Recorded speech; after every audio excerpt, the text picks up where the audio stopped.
Femicidios y COVID-19, dos pandemias que arrasaron con el Ecuador en el 2020. El 2020 fue un año difícil que se vio marcado por la pandemia del COVID-19, pero no solo fue la pandemia la responsable de varias muertes en el Ecuador, sino también sirvió como herramienta para reforzar una problemática muy grande que afecta al país, la región y el mundo entero, y que ha estado invisibilizado toda la vida por una sociedad que se acostumbró y que justifica el hecho de atentar contra la vida de una mujer desde concepciones machistas.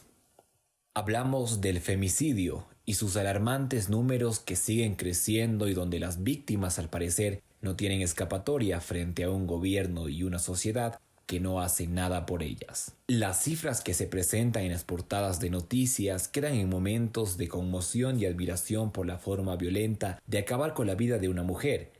Sin embargo, es un problema que la sociedad mira de lejos pero no se involucra. La violencia de género se manifiesta de muchas maneras, tanto violencia física, verbal, psicológica, y en el caso de la violencia contra la mujer, el femicidio es el último peldaño de esta cadena. Las cifras de muertes por femicidio no son claras, porque en la mayoría de los casos son investigados desde una perspectiva estereotipada, donde se cree que la víctima provocó el hecho o fue por situaciones amorosas. Por esta misma situación existe una problemática en la actualización de datos y cifras exactas para determinar el número de víctimas de femicidio, ya que en el país desde el 2014 hasta finales del 2020, la Fiscalía contabilizaba 432 casos de femicidios, mientras que la Alianza para el Monitoreo y Mapeo de Femicidios del Ecuador contabilizaba 833 casos, habiendo una desigualdad de casi el doble en la data que maneja la Fiscalía. La pandemia del COVID-19 llegó solo para disparar los casos de violencia que terminaban en femicidio. 6 de 10 mujeres habían sufrido violencia en el 2020 según datos del INEC. A esto se suma que desde que inició el encierro, particularmente desde el 12 de marzo al 26 de abril, se registraron 10.695 llamadas por violencia intrafamiliar, es decir, 235 llamadas al día, según datos del ECU 911. Y de esto surge un interrogante. ¿Qué pasó con las víctimas de violencia que no pudieron denunciar sus casos? Interrogante que levanta las alarmas de la gran problemática que tiene el país en cuanto a violencia y femicidios.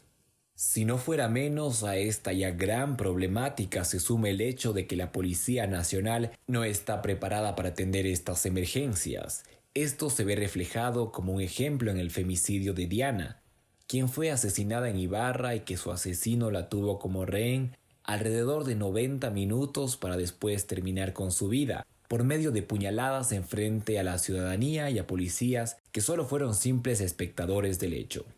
También cabe mencionar que para el Estado las víctimas de femicidio son solo números. Esto se ve plasmado en la reducción del presupuesto para organizaciones que trabajan por el bienestar de mujeres y niñas.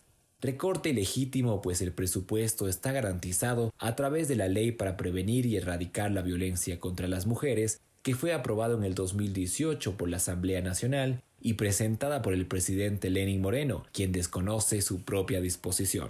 Esto sin contar la reducción de presupuestos para campañas y organizaciones que previenen y atienden casos de femicidio, alrededor de $1 millón por organización. También el aumento del presupuesto para el Ministerio de Defensa en un país que no se encuentra en un estado de guerra. Pero no es solo el gobierno quien desatiende esta gran problemática, ya que los medios de comunicación ocultan y no investigan casos tratándolos como simples noticias rápidas e irrelevantes.